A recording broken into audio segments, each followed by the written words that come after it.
I just want to start out and thank everybody for coming. I really appreciate you guys being here, and we really appreciate you and everything. You're sexy.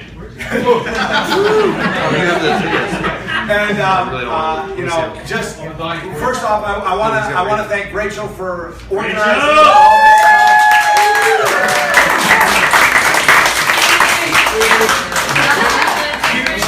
She's organizing, like she's coordinating a lot of the events in Wisconsin and just other individual events that I just really appreciate it. She's been there for me since day one and really appreciate it. Thanks.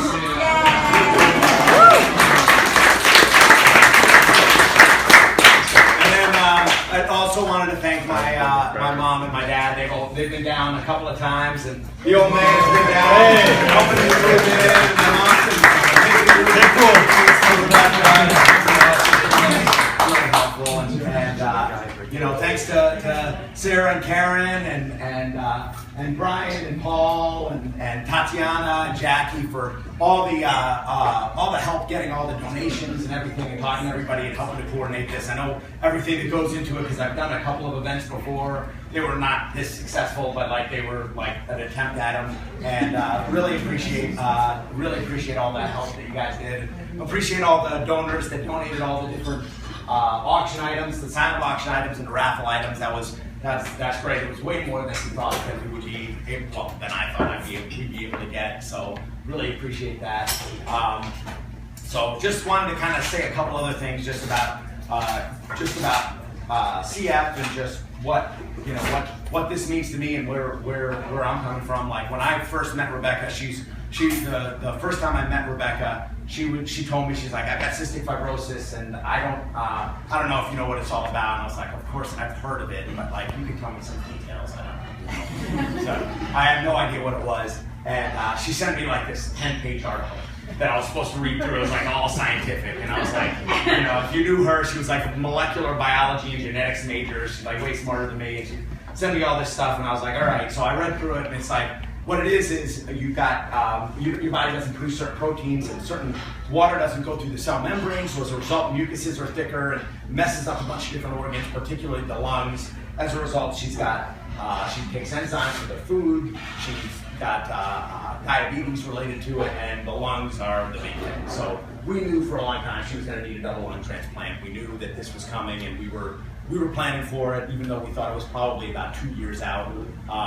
You know, when like earlier this year, when you look at how she was doing, she was in May. We were waking up before work and doing T25, and we were like, she had a little oxygen on, and you know, she was doing it all uncoordinated. She's not very good at that. We were both doing it in the morning, and we were trying to get trying to get ready for our Maui trip. And you know, when October, you know, then you fast forward a couple of months, the disease is so progressive that like most people, you go in for a tune-up, and it's like 2 weeks in the hospital, and you're getting IV meds, and sometimes you do it at home, and we get like maybe 2 a year.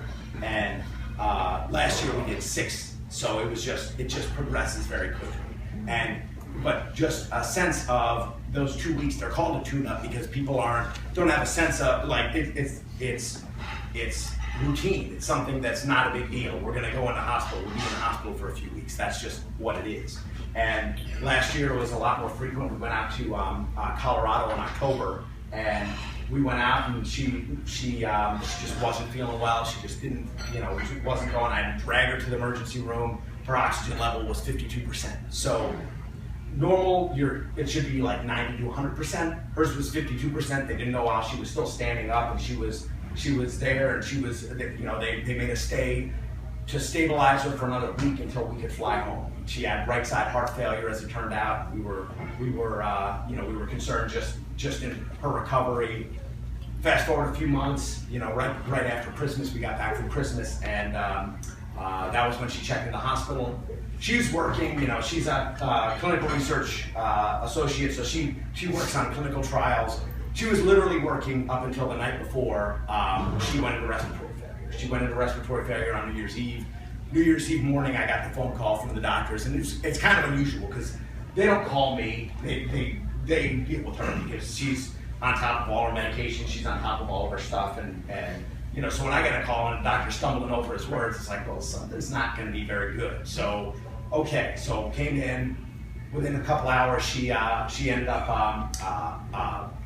intubated and on a ventilator, and she was on a ventilator from New Year's Eve, basically through, basically through the lung transplant.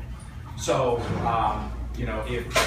as we went through January, they told us, her doctor was on vacation. She came back, she said, we're surprised she lived this long and she lasted this long, but she's probably got days to weeks. Our goal is to get her over to this LTAC, which is this rehabilitation center, and when we get over there, most likely she's not going to survive. She'll come back to the ICU. She won't get out of the hospital. Just want to prepare you.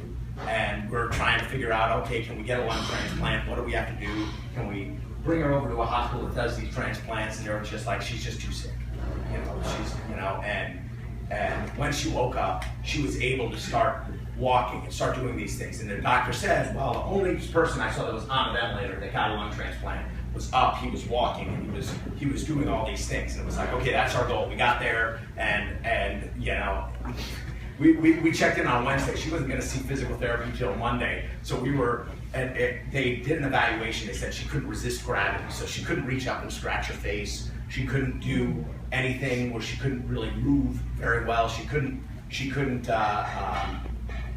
cover her mouth when she coughed. So we started from there, and we started working. And I like to fancy myself as like a wannabe physical therapist. So we went and we made up some exercises, and we started doing them right from the beginning. And she got a little bit stronger.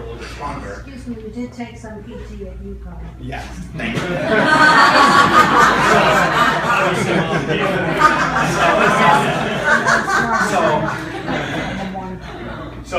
So we ended up going back and forth to the ICU, which is, again, it's a challenge. And, the whole time the goal was just to be able to get her to the point where she could qualify for a lung transplant. Once we got to that point, we started talking to a bunch of different programs. We were talking to Duke and all these things, and we got this. We got this list of hospitals that would accept us. You did. And we spread it out. We put it out in a spreadsheet, and I put it on a spreadsheet, okay. And it was an awesome spreadsheet. I had number of transplants the prior year, number of 5-year survival rate, 1-year survival rate. I had location. I ranked them by priority. It was awesome. Like I had it highlighted. I was like, all right, I got these. It was a great spreadsheet. And, we had it down, and we said, okay, this is it by order. And we just sent all these applications out, and as we sent it out, it was just, we got rejection after rejection after rejection, and basically the only one that ended up accepting us was Pittsburgh. And they accept hard cases, and we knew that when we got up there, that it was our only chance, that if we didn't get accepted into Pittsburgh, that she wouldn't get a lung transplant. And her lungs weren't getting any better, she wasn't gonna get off the ventilator. So once we flew up there, we got that all set, and then the first day I said, okay, they think that she's going to be listed. They said, you know what, we're going to give you a tentative listing, but we were waiting for a few more tests. So we said, okay. I had my friend Megan Hughes. She came up, stayed with Rebecca, and I was like, I'm going to drive home, get a bunch of stuff. We're going to move into our place. We're going to have this stuff all set up. We're going to be on lockdown, right? We got this all figured out, right? So Beck's got her CO2 levels as they start to raise. Like, she starts to get a little loopy, and at the time she's just, she doesn't fully comprehend what's going on. But Meg tells me stories too about how she's there, and Beck's trying to reach at her trach, and Meg's, don't you do it, and she looks at her and pulls the trach off. Just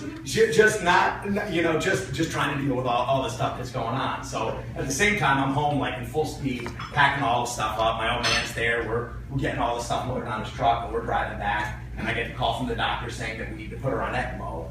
And this is something that says basically you've got 2 weeks once they put her on ECMO if she's going to survive. We've got 2 weeks. And she's not listed yet, officially.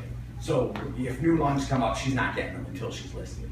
So we're driving back up, and we're driving about 10 miles under the speed limit because we've got a whole bunch of crap in the back of this car, and I'm watching it in the rearview mirror on the phone with the doctors, so we really didn't have a moment to spare. We got to the end of that 2 weeks. It was 2 weeks and 2 days before we got the phone call that we had the lungs, and we got the lungs. They came in, they gave us the thumbs up. We grabbed all our crap, got out of the room, and they wheeled her away. And the next morning, she had her new lungs. So it was amazing. And this is the reason why we're definitely going to be University of Pittsburgh fans over Wisconsin now. She went to Wisconsin for like 10 years, and they turned her down. So in any case, she got the transplant, and now the doctors are saying she's doing better than folks that were not as sick as her when they went into the transplant, and she's recovering. She's still got a long ways to go, and we still know the survival rates and all those sorts of things are tough, and anti-rejection, long road ahead. But right now, she's recovering really well. She just got out of the hospital on Wednesday, and she wanted to say thank you to everybody for coming down here, and thank you to everybody who helped, support and organize and all this stuff. And she wanted to also give a shout out to MC Justin Saluzzi for the playlist over here. But beyond that, I just want to thank everybody for being here. And it's about the end of my voice, so thanks everybody.